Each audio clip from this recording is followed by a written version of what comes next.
Collier, your Parenting with Understanding coach, and today we are going to talk about 4 things about toddlers' defiance.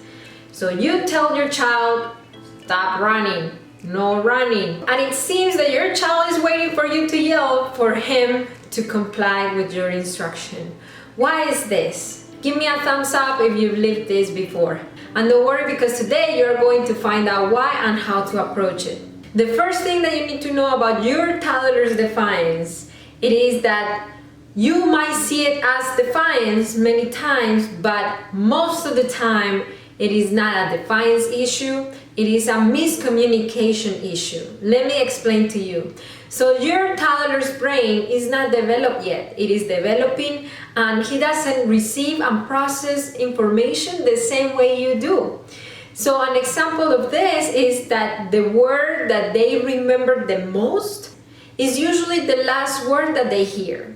So if you say no running, guess what's the word he's remembering? If you say stop hitting, guess what's the word he's remembering? And that's why parents see that they've tried everything and nothing's working. I have moms that told me, I don't know which limit I'm not making clear. But it seems that my child is just ignoring me. When in reality, it is a miscommunication thing.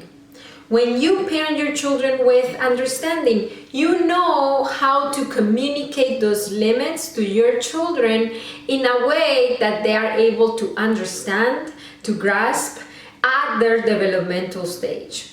And don't worry, you don't have to be a child development expert for you to do that. I created a tool. It's called the 3-step method, and it is a tool that helps you communicate those limits to your toddler at his developmental stage, at his level, in an easy way on 3 simple steps. If you want to grab yours, I'm going to leave the link here down below, or you can go to parentingwithunderstanding.org/3-step method. The second thing that you need to know about your toddler's defiance, it is that every single behavior communicates a need. And yes, when your child is defiant, he is trying to communicate to you a need that he is not able to communicate it otherwise, because he might not have the words or he might not have the understanding. There are many needs that could spark up defiance, but a very common general need that could lead to this, it is the need for freedom. Dr. Glasser, he was a psychotherapist and a behavioral specialist, and he said that children, people in general, have 5 basic needs. One of those needs, it is the need for freedom, and the needs are always the cause of behavior. When it comes to the need for freedom, children seek independence. They're always trying to see what they can do, what their choices are. And if they feel controlled, then this need kicks in, because the more controlled you feel, the less freedom you feel. When they feel controlled, when you tell them, but it's time to do this, and they are like, okay, I'm being controlled here, then they try to control back and look to meet that need for freedom. How do we prevent this, or how can we meet this need?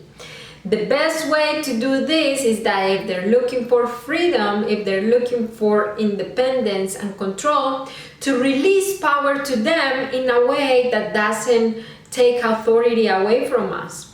So how can we do that? Look at your daily routine. What is the step of your daily routine that is the most challenging for your child? Is it brushing teeth? Is it going to bed? Is it getting in the bath?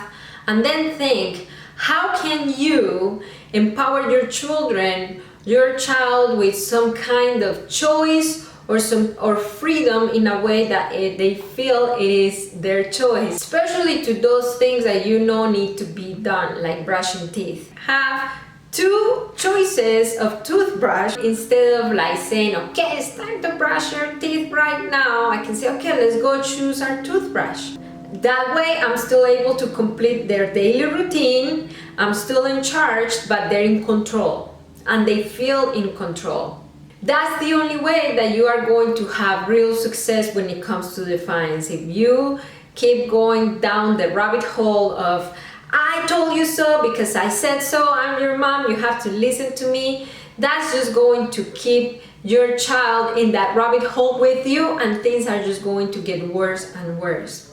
That's what I teach inside the Parenting with Understanding program. It is an online program where you are equipped with the skill to respond effectively to your child's behaviors according to the need that he communicates. So you stop running in circles and throwing things at the wall and hoping for something to stick, but rather you are responding with what your child exactly needs. I'm going to leave the link here down below in the description of this video, or you can go to parentingwithunderstanding.org/enroll. The third thing about children's defiance, toddler defiance, it is about their physical needs. Remember I told you that behaviors communicate needs? When it comes to physical needs, they're so easy to spot on, but sometimes they're not as easy. Let me give you an example.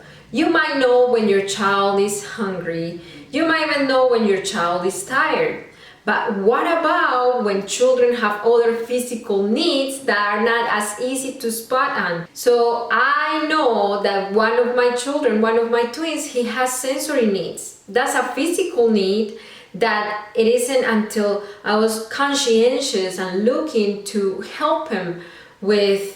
Every time we were in crowded spaces, he became defiant. He even many times escalated to meltdowns, and then I couldn't figure it out until I knew that he had a sensory overload. What are those physical needs that could spark up defiance in your children? And how I said that enough, don't do it, or stop, is not gonna do anything, it's not going to solve anything until you address the need, the underlying need. One of the members of the Parenting with Understanding program, she was processing with me inside our private Facebook group an incident that she had with her kids.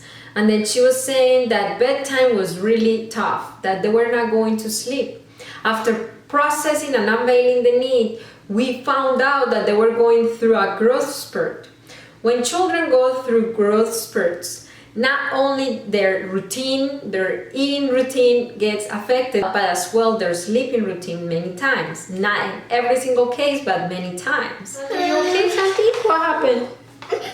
Dad just run after Nico outside. Nico ran away? Yeah. Are you worried about Nico? Yeah. Oh, your heart is going really fast. My dad is going to get Nico, okay? But Nico's too fast. Nico's too fast. Santiago is really worried because our doggy, he ran away. Right now, my husband is trying to chase him. I cannot expect for him to calm down and be quiet for me to finish this video if he has this need. He's anxious about that right now. When children have needs, they communicate it through behaviors, and it isn't until their needs are met that their behaviors improve. Mommy's here. Did you feel a little better? No, not yet. Not yet? Until Daddy gets Nico? Yes. Number 4, your responses are key. Why are they key? Because it's going to determine if your child is going to keep escalating, meaning going from defiance to tantrum, or not. They need you to be in a calm down state to be able to help them. Go. He came with Nico. Your responses are crucial. Your child needs you, and if you need to take a break, take a little break and come back. But when you are agitated the same way that your child is, you're not going to get anywhere. If you're asking yourself, okay, this is great to know about what causes defiance, what to do about it, but what about consequences? What about discipline? How do I handle that? You are going to find about my 10 commandments of toddler discipline here on this video. So I encourage you to go there, and you're going to learn 10 things when it comes to toddler discipline. Keep parenting your children with understanding, and don't forget to subscribe to my channel.